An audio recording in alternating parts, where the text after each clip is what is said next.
먼저 좀 할 준비를 했는데 예. 어제 이석수 전 특별감찰관이 갑자기 사표를 냈지 않습니까? 맞습니다.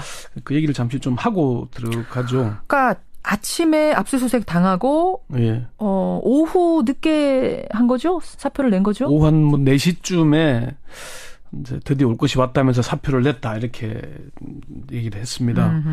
왜 갑작스럽게 사표를 내는 거냐 이렇게 물었더니 직접 통화하셨어요? 예. 특감팀의 감찰 자료 일체를 가져갔다. 이런 상황에서 특별감찰관이 할 수 있는 일이 없다.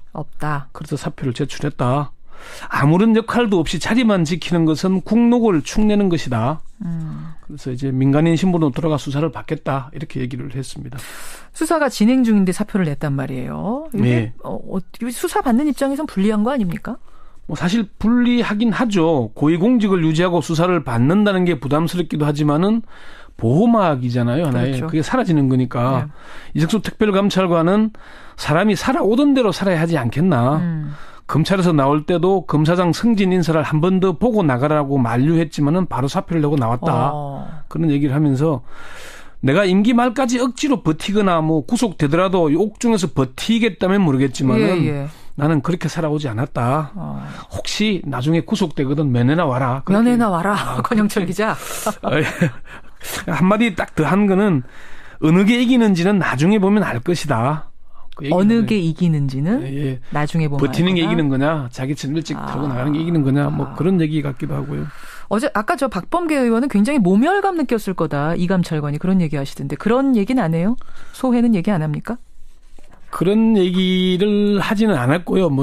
이래 평검사 때부터 잘 알고 있는 사이여서 그런 얘기를 하면서 제건 내가 여기서 나가는 게 주위 사람들도 그렇고 이제 그런 얘기를 많이 했는데 사실 사표를 내긴 했지만 사실상 쫓겨난 거 아니겠습니까? 사실상 그렇죠. 예, 청와대가 국기 문란사범이라고 공개적으로 지목한 마당에 버텨봐야 모양새만 구길 것이고 최동욱 전 검찰총장이 혼외자 거론된 뒤에 버티다가 어떤 일을 당했는지 다들 봤지 않습니까? 최동욱 총장 버티다 어떤 일 당했는지. 예, 장관 자기들 검찰 식구들이니까 봤을 것이고요. 예. 우병우 민정수석은 쉽사리 나갈 것 같지는 않습니다. 나갈 거라면 이미 나갔겠죠. 그렇지만은 버틴다고 마음이 편하지도 않을 겁니다.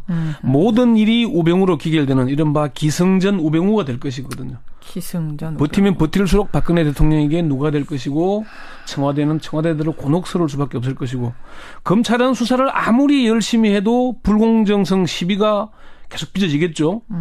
또 우병우 봐주기 수사라는 오명을 벗기도 어려울 겁니다. 저는 그래서 어떤 생각이 드냐면 특별 감찰관 했는데 안 돼서 특별 수사팀이 지금 만들어졌는데 결국 또 특별 검사까지 가는 건가? 특별을 몇 번 거쳐야 이거는 수사가 되는 건가? 그렇게 갈 수밖에 없을 겁니다. 우병우 민정수석이 버티고 있는 한 어떤 수사 결과를 내놔도 국민들은 믿지 않을 것이거든요. 그럼 특별 검사인데 특별 검사 안 되면 그다음 뭐로 가야 돼? 무슨 특별로 가야 됩니까? 우리 워낙 특을 좋아하다 보니까 아무래도 장관 이게 어제 압수수색하는 장면만 딱 하나를 봐도 살아있는 권력에 대한 검찰의 태도, 국기 문란 사범으로 낙인 찍힌 사람에 대한 태도가 완전히 달랐죠. 알겠습니다. 이소 사건에 대한 얘기는 이 정도 하고 오늘 주제로 들어가죠. 이명박 전 대통령 관련된 거예요? 네, 그렇습니다. 이명박 전 대통령이 차기 대통령 선출과 관련해서 이른바 킹메이커를 하겠다는 얘기를 했다. 그런 보도가 나와서 정치권이 요동을 쳤습니다. 하루 종일 떠들썩했습니다. 그러니까 차기 정권을 세우는데 내가 앞장서겠다. 이명박 전 대통령이 그렇게 말했다는 거잖아요. 관련 보도를 처음 한 매체는 월간조선입니다. 월간조선 9월을 보면은 이명박 전 대통령이 차기 정권을 내 손으로 창출하겠다. 이렇게 말했다는 것인데 직접 들은 게 아니고 핵심 측근이 전했다는 것이고요. 이 핵심 측근이 누구인지는 언급이 없습니다. 이 전 대통령이 누누이 그런 얘기를 해왔다. 이게 답니다. 그리고 반기문, 김무성, 오세훈 세 사람을 집중적으로 관찰해왔고 반기문 사무총장은 직접 저울질까지 해왔다. 이렇게 기사 내용이 답니다. 네. 자, 그럼 이명박 전 대통령이 정말로 그런 말을 한 게 맞습니까? 이 전 대통령이 직접 확인하지는 못했고요. 그런데 어제 이명박 전 대통령과 가까운 측근들이 점심을 했습니다. 그 점심에 참석한 관계자 A씨와 통화를 했는데 언론에 보도된 그런 얘기, MB가 킹메이커를 할 것이라는 얘기가 거론됐다. 아, 점심은 자리에서. 예, 그런 얘기가 나왔는데 예. 전직 대통령으로서 차기 대통령이 누가 될 건지 관심을 갖는 건 당연한 거 아니냐. 그걸 아니라고 한다면 거짓말일 거다. 그렇지만 거론된 얘기는 상식적인 수준이었다. 지금 이 전 대통령이 킹메이커를 한다고 되겠나. 그냥 관심 수준이었다. 상식선에서 봐달라. 이런 얘기를 했습니다. 그냥 상식선에서 차기 대통령에 관심 가지겠다는 정도의 얘기였다. 예, 이명박 정부에서 고위직을 지낸 B 씨도 이 전 대통령이 내가 차기 정권 창출한다고 했을까? 사실 무근이고 와전돼도 뭔가 많이 와전된 얘기일 것이다. 많이 와전된 얘기. 그럼 그런 얘기를 하지도 않았는데 왜 그런 얘기가 보도로 나왔을까요?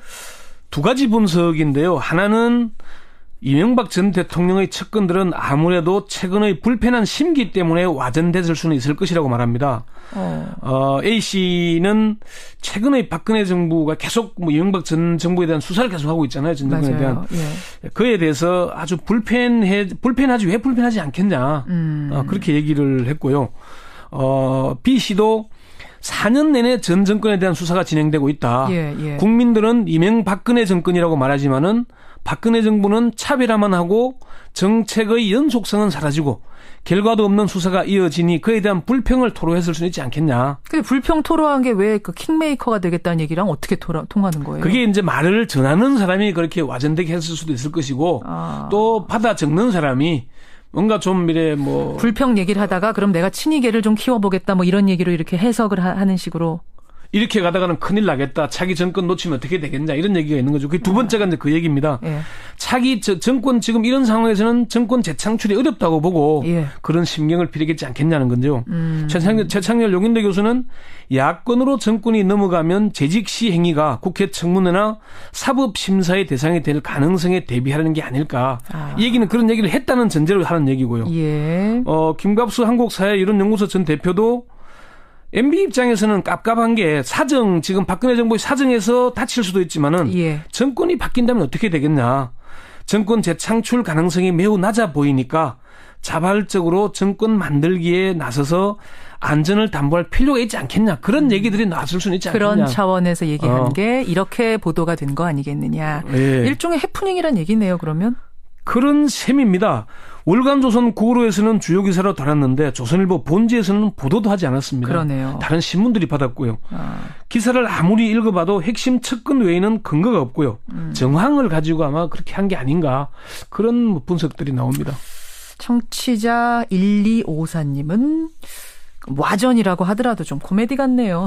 이런 문자 주셨는데 이렇게 된 거군요. 어제 하루 종일 떠들썩했던 이 내용.